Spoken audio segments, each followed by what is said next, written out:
Hello everyone, ऐसा क्या करें कि हमारा यूपीपीसीएस प्रीलिम्स 2024 निकल जाए। इस कड़ी में आज ये दूसरा वीडियो मैं आप सभी के लिए लेकर आया हूं। देखिए, मैंने कहा था कि आपको 5 ऐसी चीजें करनी हैं इस साल के प्रीलिम्स के एग्जाम को टारगेट करके जिससे आपका एग्जाम निकल जाए।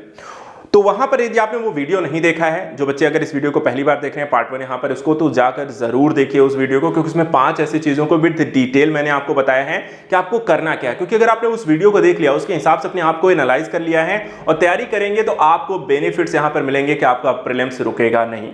इस कड़ी में आपको हेल्पफुल करने के लिए मैंने देखिए पहले जो थिंग्स आपको बताई थी वो था कि पीवाईक्यूपी का एनालिसिस करना है। क्यों करना है उसका रीजन मैंने बता दिया था, और आज उसी के संदर्भ से हम इसको डिटेलिंग पे जा रहे हैं। तो मैंने यहां पे 2016 से लेकर के 2023 तक का जीएस के साथ साथ सीसैट का भी यहां पर हम एनालिसिस करने वाले हैं कि देखिए कितने क्वेश्चन आपको आए हैं, हर सब्जेक्ट की यहां पर इंपॉर्टेंस कितनी है, यूपीपीएससी के एग्जाम में आपको कौन से सब्जेक्ट से सबसे ज्यादा क्वेश्चन आते हैं, आपको सबसे ज्यादा समय किस विषयों को देना चाहिए, आपको प्रीसीएस में यहां पर 125 130 अगर नंबर लाने हैं तो कौन कौन से सब्जेक्ट को प्रायोरिटी देनी चाहिए, मोस्ट इंपॉर्टेंट सब्जेक्ट कौन से हैं, लेस इंपॉर्टेंट कौन से हैं और लीस्ट इंपॉर्टेंट कौन से हैं, इसको एनालिसिस करेंगे। और इस लिहाज से अपनी स्टडी टाइम टेबल में उन विषयों को भी वहां पर महत्ता दे सकते हैं, पढ़ने के तरीके आप डिसाइड कर सकते हैं, पर्टिकुलर टाइम टेबल सेट करते हैं और किस विषय को कितने घंटे देने हैं वो भी आप डिसाइड कर सकते हैं।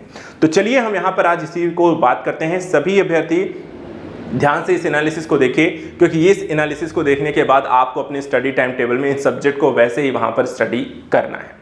तो देखिए यहाँ पे 2016 से लेकर के हमने 2023 तक का यहाँ पर पेपर लिखा है, उसका टोटल भी हमने देखा है कि 8 साल में एक सब्जेक्ट से कितने क्वेश्चन आपको टॉपिक से आए हुए हैं। ठीक है, पहला देखिए यहां पर आपका आता है सामान्य विज्ञान और प्रौद्योगिकी, दोनों को अगर हम इसमें रख लेते हैं तो एक सबसे बड़े पोर्शन के तौर पे देखिए बहुत सारे क्वेश्चन आपको इस पोर्शन से निकल के आते हैं। 2016 में देखिए करीब 30 क्वेश्चन आपको यहां पर निकल के आया, 17 में 23 क्वेश्चन आए, 18 में 25 क्वेश्चन आए, 19 में 29 क्वेश्चन आए। तो यहां पर आप देखें 2016, 17, 18, 19 में आपको एवरेज यहां पर 25 से 30 क्वेश्चन दिख रहा है। इसके बाद फिर 20 में देखें तो काफी गिर गया, 13 ही आए, 21 में फिर से 21, 22 में 24 आपको देखा और 23 में फिर से यहां पर 14। तो यहां पर आप देखें या तो आपको एवरेज जो होता है वो थोड़ा सा डाउन जरूर हुआ है साइंस का, यहां पे 13, 14 भी आए हैं तो 21 और 24 भी आए हैं, यानी कि आपको एवरेज मान के चलिए, फिर भी एवरेज माने तो कम से कम 20 का एवरेज फिर भी बन रहा है कि तो 15 से 20 क्वेश्चन आपको एवरेज मिल सकता है। तो अगर हम 24 की भी बात करते हैं यहां पर रख लें तो आपको आराम से 15 से 20 क्वेश्चन कहीं नहीं गए हैं जो कि साइंस से आपको आने वाले हैं इस साल भी। तो इंपॉर्टेंस कितनी देनी है, 15 से 20 क्वेश्चन को आपको साइंस से आने वाला है, इस सब्जेक्ट को एक प्राथमिकता के तौर पे आपको रखना है। टोटल क्वेश्चन देखें तो 179 आया है। दूसरा सब्जेक्ट देखते हैं। दूसरा सब्जेक्ट यहां पर भारतीय इतिहास, कला एवं संस्कृति को लेकर है, जिसमें आर्ट एंड कल्चर भी पढ़नी है, हिस्ट्री भी पढ़नी है, एशियन और मिडवल भी यहां पर आपको पढ़ना है, तो वो इसमें देखना है।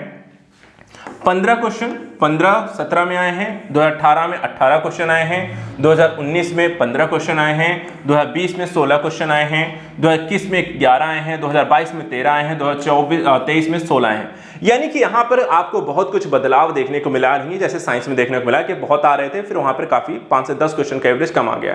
लेकिन यहाँ पे देखिए 15, 18, 15, 16, 11, 13, 16, यानी कि एवरेज मान के चलो तो 15 क्वेश्चन यहाँ पर भी आपको बैठ रहा है, कभी कम कभी ज्यादा, लेकिन 15 अराउंड क्वेश्चन आपको आने वाले हैं जो कि आपको हिस्ट्री और आर्ट एंड कल्चर से पढ़ के जाना है। इसी में अगर हम एक और टॉपिक जुड़ जाता है जो है भारत का राष्ट्रीय आंदोलन, भारतीय राष्ट्रीय आंदोलन को अगर हम देखें, ये टॉपिक को भी अगर, क्योंकि हिस्ट्री का ही है, मॉडर्न इंडिया के अंतर्गत ही आता है, भारतीय राष्ट्रीय आंदोलन हम उसी के अंतर्गत पढ़ते हैं, लेकिन अलग विषय के तौर पर सिलेबस में भी लिखा जाता है, तो हम यहाँ पर इसको अलग से भी देख लेते हैं। तो यहाँ पे देखिए 6 क्वेश्चन, फिर 8 question, 5 question, 11 question, 8 question, 6 question, 9 question, 9 question, यानी कि एक ही साल है जहां पे ये 10 से ज्यादा आए हैं, नहीं तो इनका एवरेज जो है वो आपको 5 से लेकर के 9 तक मोस्टली आपको बैठ रहा है। तो यहां पर आप फिर भी मान के चलिए, तो हम बीच के अगर क्वेश्चन लेकर बैठते हैं कि फिर भी आप देखें 7 से 8 क्वेश्चन आपको यहां पर इससे देखने को मिल सकते हैं।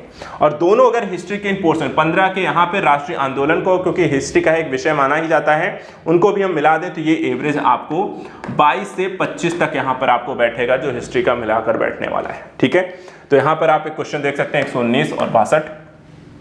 तो ये दो सब्जेक्ट जो हैं हिस्ट्री और आपका साइंस, इनमें ही आप मिलाकर देख लेंगे तो ये 40 से 50 क्वेश्चन आपको ये दो सब्जेक्ट मिलकर देने वाले हैं। मिनिमम आपको 40 क्वेश्चन कहीं नहीं गए हैं, इन दोनों सब्जेक्ट से मिलाकर के आपको आने ही वाले हैं। इसके बाद आता है एक और इंपॉर्टेंट टॉपिक जिसको काफी बच्चे पढ़ते हैं, इंडियन पॉलिटी। इंडियन पॉलिटी की यूपी पीसीएस के एग्जाम में कितनी इंपॉर्टेंस है वो देखिए। यूपी पीसीएस के एग्जाम में अगर हम देखें 2016 से लेकर के 2023 के एग्जाम में, तो देखिए 2016 में 21 क्वेश्चन आए हैं, लेकिन उसके बाद फिर इसमें आपको एक गिरावट देखने को मिलती है, फिर 17 हो जाते हैं, फिर 12 हो जाते हैं, तो यहाँ पर लगातार एक डिक्लाइन देखने को मिली। लेकिन एक बार फिर से अगर हम देखें 2019 में, तो फिर से यहाँ पर आप देखें 18 होता है, फिर ऊपर जाता है 21 आता है, फिर एवरेज ही रहता है 20 रहता है। लेकिन यहाँ पर आप 18, 20, 21, 19, 20, 21 तक यहाँ पर आप एक अच्छी एवरेज देखते हैं। इंडियन पॉलिटी काफी पूछा जाने वाला टॉपिक बन जाता है।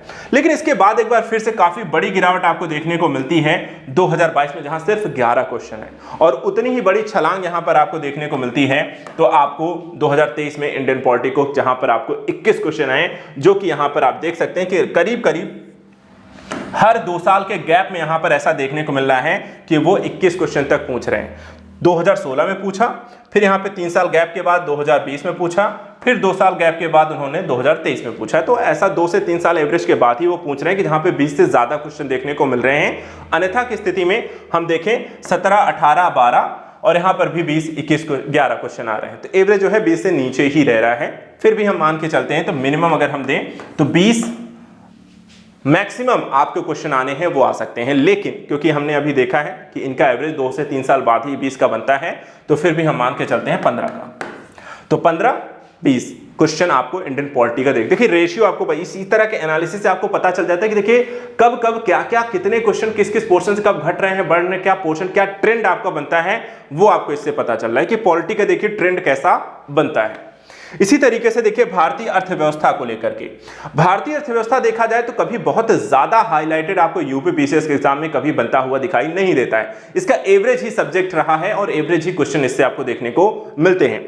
यहां पर देखें जैसे कि 2016 में 17 क्वेश्चन आए हैं, 2017 में 19 आए हैं, 2018 में 19 आए हैं और 2019 में देखा जाए तो 21 क्वेश्चन आए। यानी कि पहले 16 से लेकर 21 तक आप देखें तो अच्छा खासा हाईलाइटेड टॉपिक रहा, काफी इकोनॉमिकल क्वेश्चन पूछे गए, लेकिन फिर यहां पर आपको गिरावट इसमें ज्यादा दर्ज की गई।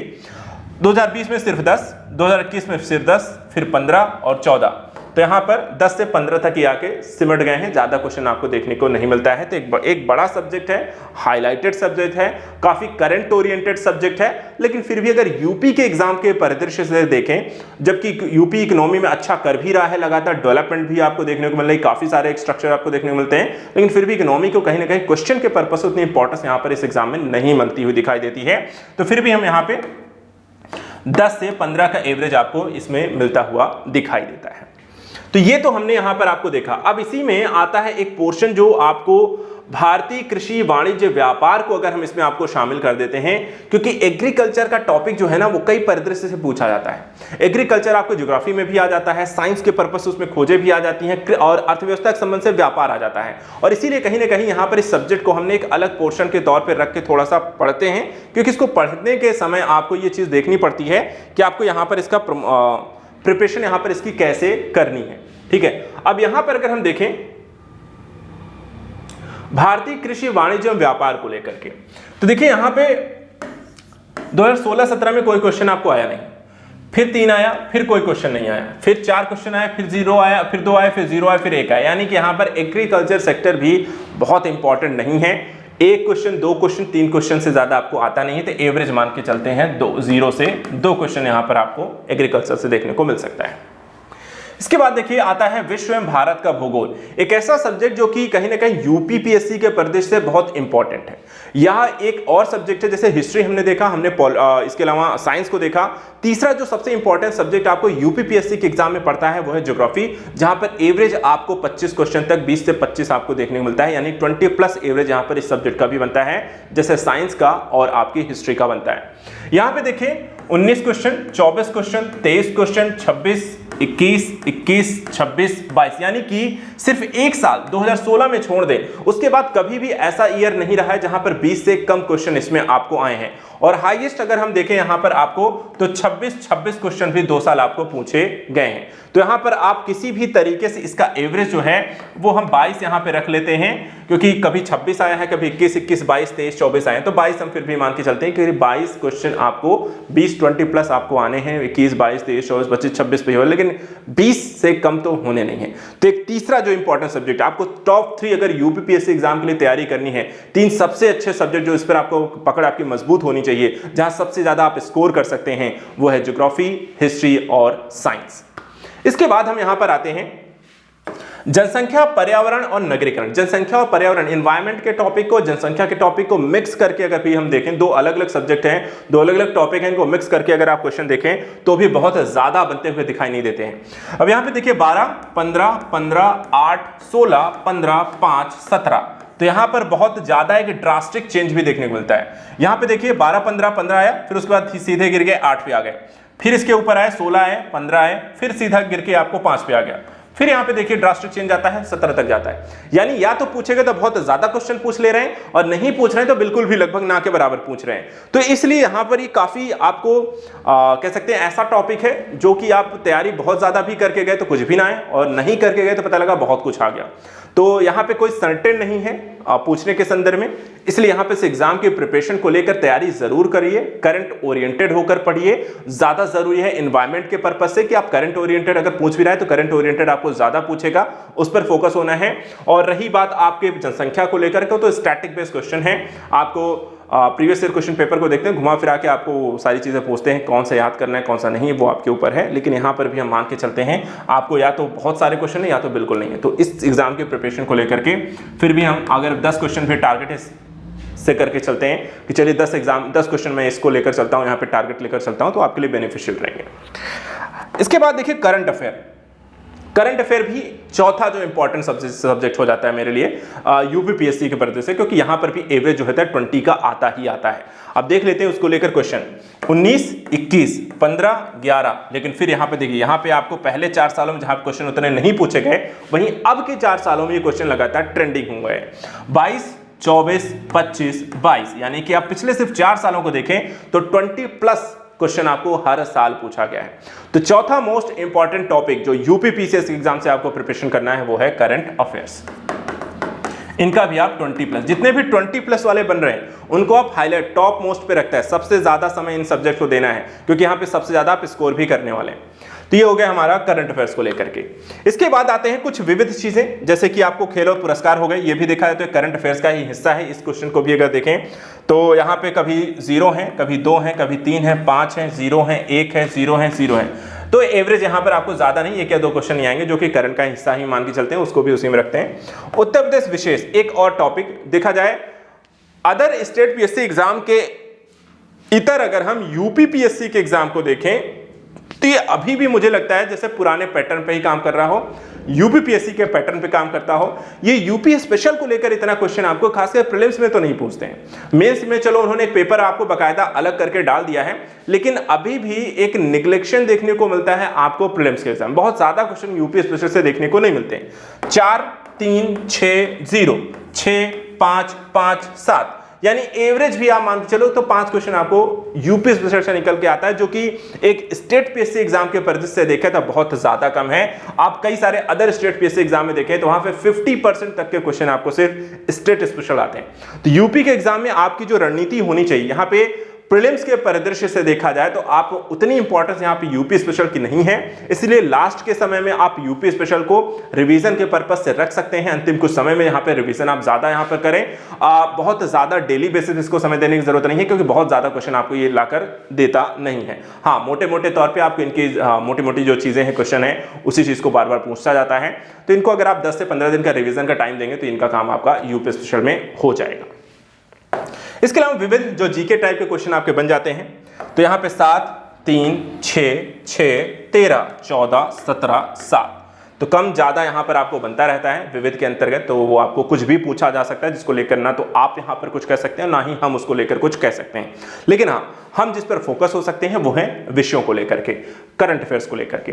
तो वो आपको एक आइडिया लग गया। अब इस आइडिया के लिहाज से अगर हम देखें आपके लिए टॉप 5 यहाँ पर अगर मैं बात करूं कि मुझे 125 का एक टारगेट अगर मुझे अचीव करना है तो कौन कौन से सब्जेक्ट मुझे यहाँ पर अगर मैं प्रिपरेशन करना शुरू करूं तो मुझे यहाँ पे दिला सकते हैं। अब इसके लिहाज से चलिए हम यहाँ पर थोड़ा सा एनालिसिस करके बताते हैं, ठीक है। अब मैंने कहा कि अगर मुझे 125, ठीक है, 125 अगर क्वेश्चन यहाँ पे या नंबर है आपको मेरिट जो इस बार की आपको जनरल की गई है, कट ऑफ आपको बाकी की तो और भी ज्यादा गई है, 130 तक भी आप इसे टारगेट कर सकते हैं। अगर यहाँ पर इतना लाना है तो कौन कौन सब्जेक्ट टारगेट किया जाए, तो यहाँ पे देखिए साइंस, ठीक है, साइंस हो गया, साइंस एंड टेक हो गया, सबका मिला के। इसी तरह हिस्ट्री में हम आंदोलन, आर्ट एंड कल्चर, हिस्ट्री सारा पोर्शन मिला करके, ठीक है। इसके बाद ज्योग्राफी जिसमें वर्ल्ड, फिजिकल और इंडिया मिला करके। इसी तरह आपको करंट अफेयर, राष्ट्रीय अंतर्राष्ट्रीय खेल पुरस्कार जितना भी है सारा कुछ इसमें मिला करके। पॉलिटी को ले लेते हैं जो कि उसमें आपको सारा चीजें यहाँ पर आपको आती हैं। ये आपको जो सब्जेक्ट है अगर आप इन सब्जेक्ट पर फोकस करें तो यहाँ पर मैं माने कितना यहाँ पर एवरेज मैंने कहा था कि चलिए 20 से 22 क्वेश्चन है। हिस्ट्री में भी मैंने कहा कि आपको 20 प्लस आने हैं, करीब 22 क्वेश्चन तक। ज्योग्राफी का भी 22 का एवरेज रखते हैं, करंट का भी यहाँ पे 20 से 22 रखते हैं और आपका पॉलिटी का आपको 15 से 20 रखते हैं, ठीक है। तो यहाँ पर अगर हम इन 5 सब्जेक्ट को मिला लें तो ये आपको आराम से 100 से 110 क्वेश्चन ये आपको करके देते हैं। 100 से 110 क्वेश्चन आपको सिर्फ 5 चीजें मिलाकर देती हैं। बाकी जो आपका एवरेज यहाँ पर आएगा, मैं 100 भी मान के चलता हूँ, ठीक है, यहाँ पे 150 में अगर 100 यहाँ पे 5 है, बाकी 50 में आपको बाकी सब रहने वाले हैं। तो उन बाकी 50 और इन 100 को एक तरफ रखना है। जितना समय आप इनको देकर टारगेट करेंगे, बाकी 50 इन 100 में से अगर आप, मैं कहता हूं अगर 90 और बाकी 50 में से अगर आप यहाँ पे 30 या 35 का टारगेट लेकर चलते हैं तो आप 120, 25 या 30 तक आराम से यहाँ पे जा सकते हैं। तो आपकी प्रिपरेशन को लेकर के आपकी स्ट्रेटजी जो होनी चाहिए, किस सब्जेक्ट पे ज़्यादा फोकस करना है, किस में ज़्यादा स्कोर करना है, वो आपको कुछ ऐसा रहेगा जीएस के प्रिपरेशन को लेकर। दूसरा यहाँ पर रहता है CSAT का पेपर, वो भी मैं आपको डिस्कस कर देता हूँ, ज़्यादा समय नहीं, 5 मिनट और लगेंगे। अब CSAT के पेपर में भी देखिए तो 5 से 6 चीजें आपको आती हैं, ठीक है। अब यहाँ पर भी 2016 से लेकर के 2023 तक के हम यहाँ पर आपको 6 अलग अलग टॉपिक हैं आपको, ठीक है। अब इनको अगर हम कंपैरिजन करके देख लेते हैं थोड़ा सा इसे एक ही पेपर में, ये आपका है, ठीक है। अब इस पेपर को अगर हम यहाँ पे एनालाइज करना चाहें कि कैसे यहाँ पे आपको क्वेश्चन आ रहे हैं तो उसको कैसा यहाँ पर रहने वाला है, ठीक है। क्या क्या चीजें आती हैं CSAT में। पेपर 2 आपका है, क्वालिफाइंग नेचर का है, इतना नंबर लाना है कि आपका क्वालिफाई हो जाए, 35%, 33%, ठीक है। थोड़ा सा और ज्यादा टारगेट कर लो कि 50% तक ही क्यों ना टारगेट करें। 50% मुझे नंबर लाने हैं तो किन की चीजों को लेकर हम मेहनत कर सकते हैं। अब यहाँ पे देखो, सबसे पहली चीजें आपको ये पता है कि आपको पूछा क्या क्या जाएगा, ठीक है। आपसे सामान्य हिंदी और कंप्रीहेंशन आपसे पूछी जाती है और यहाँ पे देखिए 20, 20, 20, 20, 23, 20, 20, यानी कि एवरेज 20 क्वेश्चन आपको यहाँ से मिल गया। हिंदी कर लो, सामान्य हिंदी, जनरल हिंदी आए और कॉम्प्रिहेंशन अगर आपको हिंदी की आती है तो 20 क्वेश्चन आपके कहीं नहीं गए। उसके बाद सामान्य अंग्रेजी और उसका भी कॉम्प्रिहेंशन आता है जो कि 15 का एवरेज लेकर चलते हैं। यहाँ कुछ सालों 9, 13, 13 हो गया, थोड़ा सा अंग्रेजी आपको घट भी गई है, ठीक है। इसके बाद संप्रेषण और अंतर व्यक्तित्व कौशल को लेकर देखें तो यहाँ पर भी एवरेज आपको सेम है, 15, 13, 15, 14, 14, 16, 14, 14, यानी कि 14 ही मान लेते हैं क्वेश्चन आपको इससे मिल जाते हैं। कम्युनिकेशन स्किल को लेकर हम जब एक दूसरे से वार्तालाप करते हैं उस दौरान की बातों में किस तरीके के वार्तालाप में क्या क्वेश्चन आपसे पूछा जाएगा, वहां पे उसका क्वेश्चन आपको आना चाहिए। निर्णय, कोई प्रॉब्लम दे देगा उसका क्या समाधान हो सकता है। 7, 8, 3, 8, 10, 12, 10, 12, तो यहाँ पर आप मान के चलिए 8 से 10 क्वेश्चन, 10 फिर भी मान के चलते हैं, यहाँ पर आपको कहीं नहीं जाने वाला है। तार्किक और विश्लेषणात्मक योग्यता को लेकर देखें तो यहाँ पे 8, 12, 8, 6, 2, 2, 4, 2, यहाँ पर आपको देखा जाए तो तार्किक रीजनिंग के संदर्भ में है। सामान्य बौद्धिक योग्यता को लेकर देखें यहाँ पे रीजनिंग तो 19, 15, 17, 20, 23, 19, 25, 25, रीजनिंग में आप मान के चल सकते हैं 20 से 25। और प्रारंभिक जो गणित को देखें 16, 17, 20, 17, 16, 19, 15, 15, तो यहाँ पर 15 भी मान के चलते हैं। तो रीजनिंग और मैथ मिलाकर आपको करीब 40 क्वेश्चन आने वाले हैं। बाकी का यहाँ पर आपको 100 क्वेश्चन में करीब 60 क्वेश्चन आपको इनमें से आने वाले हैं। तो अगर आपकी मैथ रीजनिंग कमजोर है जिन बच्चों की, उनको बाकी के 60 को टारगेट लेकर चलना है। उन बाकी 60 में आपको मेहनत करनी है, आपको अपनी हिंदी अच्छी रखनी है, आपको कंप्रीहेंशन करना है, आपको problem solving, inter communication skill और तार्किक विश्लेषण क्षमता वाले सवालों को यहाँ पर ज़्यादा से ज़्यादा प्रैक्टिस करो, हल करो और उन पर यहाँ पर मेहनत करो। जिनकी मैथ रीजनिंग अच्छी है तो अगर आप 40 क्वेश्चन यहां से लेकर आ रहे हैं तो बाकी 20 आप इनमें से किसी हिंदी पे मेहनत कर लो, या फिर आप सामान्य हिंदी अंग्रेजी संप्रेषण एक और कोई टारगेट कर लो जिसमें 20 है। तो 60, मैं कहता हूं कि 60% पर मेहनत करो। 60% में मेहनत करके अगर आप यहां पे 33 से 35% एग्जाम लेकर क्वेश्चन आप आराम से लेकर आ, 100 पे मेहनत करोगे तो शायद वहां पे सबको बराबर समय न दे पाओ, और सब पे बराबर समय न दे पाने के कारण आप किसी चीज पर कमांड हासिल न कर सको, और कमांड न होने की वजह से आप शायद गलतियां ज्यादा करो, आप यहां पे डिस्क्वालीफाई हो जाओ। इसलिए सब चीजों पर मेहनत करने के बजाय क्वालिफाइंग पेपर है, ये आपको मेंस में जाके परेशान भी नहीं करने वाला है, तो आप यहां पर ऐसे 60% पर टारगेट करो जो कि आपको यहां पर प्रीलिम्स क्वालिफाई करा दे, सीसेट का पेपर क्वालिफाई करा दे। तो यहां पर आप डिसाइड कर लो, या तो आप पहले 6 ले लो। देखो हिंदी आप सबको रखनी, क्योंकि हिंदी का पेपर आपको मेंस में होना है, तो हिंदी तो सबके पास होनी चाहिए। तो कॉम्बिनेशन क्या हो सकता है? सामान्य योग्यता प्रारंभिक गणित प्लस हिंदी हो सकता है, या फिर सामान्य हिंदी, सामान्य अंग्रेजी, संप्रेषण, निर्णय और तार्किक विश्लेषण का कॉम्बिनेशन हो सकता है। दोनों, इन तीनों को मिलाकर के आपके दोनों ही कॉम्बिनेशन में 60 क्वेश्चन बैठ जाएंगे। 60 क्वेश्चन को जाओ, मेहनत करो, उस पर प्रैक्टिस लगाओ, प्रीवियस क्वेश्चन पेपर देखो ज़्यादा से ज़्यादा, या फिर अगर कोई चीज़ समझनी है तो उनके वीडियोज़ देखो, और उसके माध्यम से अपने आप को यहाँ पर बेटर बनाने का प्रयास करो। तो आज के सेशन में हमने दोनों चीज़ों को लेकर के PYQ डिस्कस कर लिया है। इसी आधार पे आपको अपनी एक स्ट्रेटजी बनानी है। GS के लिए भी मैंने बता दिया और CSAT के लिए बता दिया। अब आपको काम है, आपको मेहनत करना है, उसके आधार पर उन सब्जेक्ट को पढ़ना है। बहुत जल्दी मैं आप सभी के लिए यहाँ पर देखिए एक प्रीलिम्स 100 सीरीज भी लेकर आऊँगा, जिसमें हम GS को लेकर के एक मेहनत करने वाले हैं, ताकि आपका यहाँ पर रिवीजन भी हो जाए, आपकी तैयारी भी यहाँ पर अच्छे से हो जाए। लेकिन फिलहाल यहाँ पर जो मैंने आपको कहा है, ये काम आप शुरू करिए। मैं आप सबके सभी के साथ हूँ, लगातार आपके साथ काम करूँगा। आप मेरे साथ लगातार बने रहिए, चैनल्स को सब्सक्राइब करते रहिए, और अपने कमेंट से अपनी समस्याओं से भी अवगत कराते रहिए। आज के लिए इतना ही। Thank you so much and good luck.